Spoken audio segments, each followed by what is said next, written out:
Alors quand les athlètes arrivent dans ce stade archi-comble qui devient totalement silencieux, qui se retrouve sous les ordres du starter, t'as beau te rassurer d'avoir vérifié mille et une fois les mêmes choses, tous les appareils que tu as installés depuis le matin, tu évites de te laisser submerger par l'émotion et rester concentré sur ton sujet.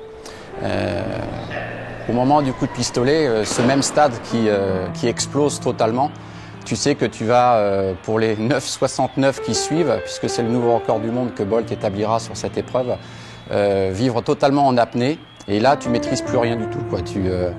Tu essaies de jouer de ton expérience et espérer que la chance va tourner en ta faveur. Quelques secondes plus tard, une fois la ligne franchie, tu souffles à nouveau et tu restes toujours concentré parce qu'il y a encore des photos importantes à réaliser.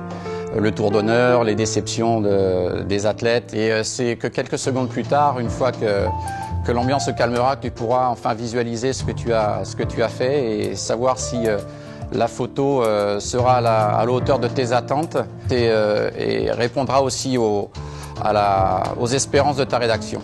Alors bien évidemment, c'est en regardant les photos un peu plus tard que la cerise sur le gâteau fera que tu aperçois que Bolt a couru avec le lacet défait. Et voilà, la chance a voulu que cette photo paraisse le lendemain dans le quotidien et le plaisir du travail bien fait. Tous les boîtiers ont fonctionné parfaitement bien et on était déjà parti sur l'épreuve du lendemain.